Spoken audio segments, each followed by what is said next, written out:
नमस्कार, आईमा मीडिया में आपका स्वागत है। अमेरिकी राष्ट्रपति डोनाल्ड ट्रंप ने मंगलवार को सीएनबीसी को दिए एक इंटरव्यू में धमकी देते हुए कहा है कि भारत अच्छा व्यापारी साथी नहीं है, क्योंकि वो हमारे साथ बहुत व्यापार करता है किंतु हम उसके साथ बिजनेस नहीं करते। ऐसे में हमने उससे 25% टैरिफ तय किया है, लेकिन मैं इस दर को अगले 24 घंटे में काफी ज्यादा बढ़ाने वाला हूँ।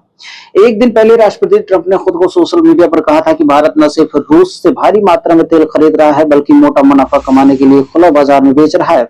उन्हें फर्क नहीं पड़ता है कि रूसी युद्ध के चलते यूक्रेन में कितने लोग मारे गए।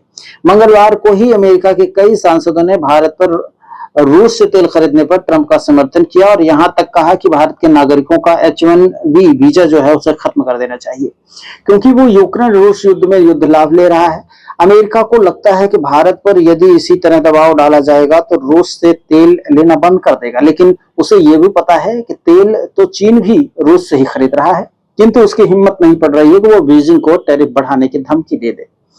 अमेरिकी राष्ट्रपति ट्रंप की धमकियों पर भारत ने भी अब खुलकर प्रतिक्रिया व्यक्त करना शुरू कर दिया है। विदेश मंत्रालय के प्रवक्ता ने दो टूक कहा कि भारत की विदेश नीति वाशिंगटन डीसी तय नहीं कर सकता।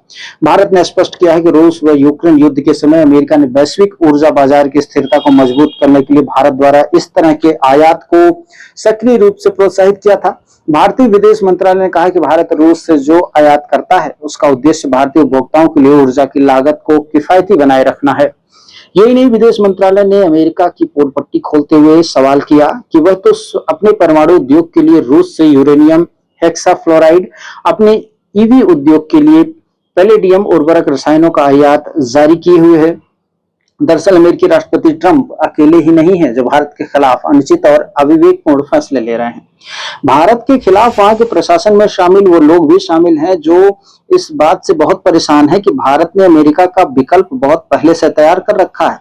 भारत जानता था कि उसकी उभरती अर्थव्यवस्था के प्रति अमेरिका की सहनशीलता जरूर जवाब देगी। इससे उसने अफ्रीका के देशों से 2015 और 16 से ही संबंध मजबूत करना शुरू कर दिया था। G20 सम्मेलन के दौरान प्रधानमंत्री मोदी ने ग्लोबल साउथ को साधने के लिए ही सभी अफ्रीकी देशों को सदस्यता दे दी। उस वक्त तो किसी भी देश ने भारत के इस कदम की आलोचना नहीं की, किंतु राष्ट्रपति ट्रंप को अब इस बात का एहसास हुआ है कि वह भारत ने ग्लोबल साउथ से संबंध मजबूत करने के लिए उन्हें G20 की सदस्यता दिलवाई थी। बहरहाल राष्ट्रपति ट्रंप और अमेरिकी प्रशासन अब चाहे जितना प्रयास कर ले, भारत झुकने वाला नहीं है। भारत के लिए जरूरी है कि वो अमेरिका में निर्यात को नियंत्रित करके उसको सीमित कर दे, ताकि उसके द्वारा लगाए गए जो आयात कर हैं उनका जो व्यापार पर कोई प्रभाव ज्यादा ना पड़े। भारत को तत्कालिक रूप से रिक यानी रूस भारत चीन की तिकड़ी को व्यापार में मजबूत करना होगा। ब्रिक्स की सदस्यता और देशों को देखना चाहिए कि डॉलर को व्यापार की मुद्रा नहीं मानने का ऐसा ऐलान हो जाए ताकि अंतरराष्ट्रीय स्तर पर इसका प्रभाव पड़े। यही नहीं, भारत को अमेरिकी उत्पाद या वस्तुओं के आयात की मात्रा बिल्कुल कम कर देनी चाहिए। ऐसा नहीं है कि इससे आर्थिक संकुचन का असर भारत पर पड़ेगा। भारत के लिए अफ्रीका में असीम संभावनाएं हैं, वहीं अपना निर्यात बढ़ाए और निवेश की संभावनाएं तलाशे। भारत के लिए जरूरी है कि वो अमेरिका को इस बात का एहसास दिलाए कि उसके बिना भी भारत अपने आर्थिक विकास की गति को जारी रखने में सक्षम है। कुल मिलाकर तात्पर्य यह है कि ट्रंप अब भारत के धैर्य की परीक्षा ले रहे हैं। उन्हें लगता है कि भारत झुक जाएगा, किंतु स्थिति उन्होंने अब इतनी बिगाड़ दी है कि यदि मोदी सरकार एक बार रूस से तेल न आयात करने पर विचार कर ले तो पूरे देश अपनी ही सरकार की आलोचना करेगी। इस वक्त भारत के हित में है कि वह ट्रंप को स्पष्ट संदेश दे कि जिस तरह उसे रूस से आयात करने का अधिकार है उसी तरह भारत को भी है। इसलिए अब नई दिल्ली ट्रंप की खिसियाहट और जन्य बकवास को बर्दाश्त नहीं कर सकेगा।